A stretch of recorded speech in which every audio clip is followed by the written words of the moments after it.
देवी को प्रणाम परमात्मा। आज 3 अप्रैल 2024 को परम पूज्य परमात्मा एक सेवक संस्था रामटेक अंतर्गत भव्य कार्यक्रम आयोजित किया गया। 2 दिवसीय कार्यक्रम था। आज बहुत जबरदस्त एक भगवान की रैली इस नवनिर्मित आश्रम में यहाँ पर ऊपर पहुंची और इस भवन का उद्घाटन किया गया। इस कार्यक्रम को संपूर्ण रूप से पूर्ण करने में परम पूज्य परमात्मा एक सेवक संस्था रामटेक मार्गदर्शक माननीय जयराम जी महाजन, अध्यक्ष महोदय रामदास जी मथुरे, परमात्मा एक सेवाभावी संस्था गढ़चिरौली, इनके मार्गदर्शक माननीय गोविंदराव जी डोंगारकर और अध्यक्ष माननीय दिवाकर जी ठेगरी, इनके द्वारा भी एक सेवा मंडल यहाँ पर उपस्थित किया गया, जिनके माध्यम से संपूर्ण कार्यक्रम सफल बनाने में उनकी समिति का बहुत बहुत योगदान रहा। परम पूज्य परमात्मा एक सेवक संस्था तुमसर मार्गदर्शक माननीय बालू बुद्धे जी, उसी प्रकार परम पूज्य परमात्मा एक सेवक संस्था समुद्रपुर माननीय पकरो जी भूटे जी, परम पूज्य परमात्मा एक सेवक संस्था खड़गांव नागपुर मार्गदर्शक माननीय गिरधर जी बर्गे जी, उसी प्रकार इस कार्यक्रम में उपस्थित समस्त बाबा की सेवक सेविका और इस आयोजन को पूर्ण करने में सफल बनाने में समस्त सेवक सेविका जिन्होंने आयोजन संपूर्ण रूप से किया, आप सभी को मेरा प्रणाम। सेवक साथियों, आप सभी को जानकारी है हमारे महान त्यागी बाबा जुमदेव जी का जन्म 3 अप्रैल 1921 को नागपुर में हुआ था। उसी प्रकार से जब बाबा के घर में जब परिस्थितियां खराब थी, आप लोग जानते हैं, उन्होंने हनुमान जी की उपासना की। उपरांत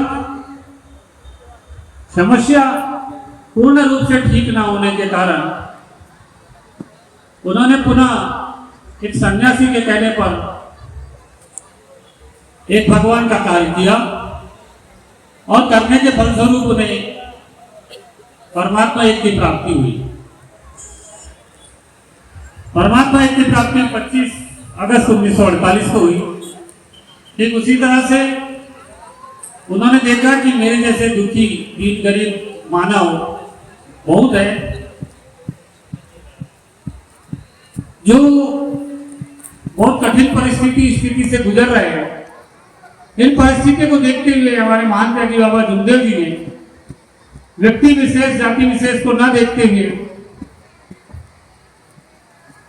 15 फरवरी 1949 को मानव धर्म की रचना की। उपरांत यह धर्म आगे बढ़ते गया और आज यहां तक पहुंचा। साथियों, आज अपन यहां पर जो जयंती मना रहे हैं, महान त्यागी बाबा जुमदेव जी का जन्म 103 साल पहले हुआ था और आज अपन 103 उनका जन्मदिन का उत्सव मना रहे हैं। आप लोगों ने बहुत कुछ देखा, बहुत कुछ सुना। अभी हमारे अध्यक्ष महोदय ने बहुत कुछ बातें कही। मैं एक लाइन कहना चाहूंगा, संगीत की धुन से ज्ञान नहीं मिलता, संगीत की धुन से ज्ञान नहीं मिलता, मंदिर में बैठा भगवान नहीं मिलता। साथियों, पत्थर को इसलिए पूछते हैं लोग कि इस जमाने में विश्वास के लायक इंसान नहीं मिलता, विश्वास के लायक इंसान नहीं मिलता। अभी कुछ कुछ बातें चल रही थी, पीछे से भी आवाज आ रही है। मेरे साथ भी कुछ ऐसे ही हुआ था, इसलिए बोला कि विश्वास के लायक इंसान नहीं मिलता। धर्म अच्छा है। अभी हमारे अध्यक्ष महोदय ने कहा कि लोग अपने कपड़े को नहीं देखते, दूसरे के कपड़े फाड़ने की कोशिश करते हैं। बिल्कुल सत्य बात है। बहुत सारे लोग मंच पर आते हैं और ये कहते हैं कि यह कार्यक्रम नशा मुक्ति का है। बहुत अच्छा कार्यक्रम है, नशा मुक्ति हो रही, नशा मुक्ति हो रही, बहुत अच्छा कार्यक्रम है। लेकिन साथियों यह बात गलत है। नशा मुक्ति तो है ही, लेकिन इस धर्म में जुड़ने से उसकी पीढ़ी सुधर जाती है। यह बात तो वो जानते ही नहीं है। इस बात को भी वो अच्छे से नहीं जानता है। हमें महान त्यागी बाबा जुमदेव जी जैसे गुरु मिले, जिन्होंने यह बताया कि आत्मा यही परमात्मा हर इंसान के पास है और यही आत्मा परमात्मा रूपी इंसान के पास है और यही भगवान है। यह परिचय दिया। और आज हमारे अध्यक्ष महोदय जी ने बताया कि मुझे डॉक्टर ने ऑपरेशन करने के लिए बोला था, लेकिन बाबा का नाम लेते ऑपरेशन नहीं हुआ। यह भी बात उतनी सत्य है। साथियों इसमें बहुत सारी बातें हैं। लोग ऐसा कहते हैं। 2007 में मैं भी कार्यकर्ता बना। 2007 से अभी तक मेरे बालाघाट परिसर में 8 लोगों को नाक सांप ने काटा। लोग कहते हैं कि नाक सांप का जहर उतरता नहीं है, लोग मर जाते हैं, तंत्र मंत्र सिद्धि करना पड़ता है। लेकिन गलत। यह बात को हमारे की सेविका और सेवक लोगों ने सिद्ध कर दिया कि बाबा हनुमान जी बोलो, तीर्थ बना के पियो, सांप का जहर क्या, बिच्छू का जहर क्या, कोई भी जहर किसी भी सेवक को चोट नहीं पहुंच सका, थोड़ा सा उसको असर भी कर सका। इस तरह के मेरे परिसर में 11 सेवक सेविका है जिनको सांप निकाला। तो धन्य हमारे महान त्यागी बाबा जुमदेव जी। आज इस दुनिया में इंसान सिर्फ एक चीज से डरता है, वो सिर्फ मौत से डरता है, मरने से डरता है।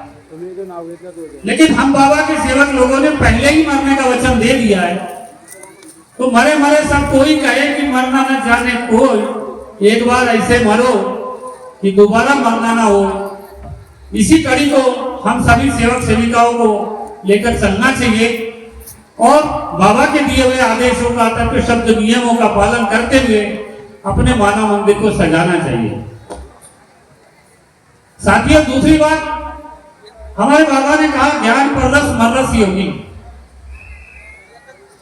इसका मतलब यह है कि ज्ञान उस चीज का नाम है कि एक अज्ञानी मानव को भी ज्ञान मिल जाता है तो वह भी ज्ञानी बन जाता है। इस धर्म में आने के बाद मुझे मैंने भी बहुत सारी समस्या परेशानी को देखते हुए,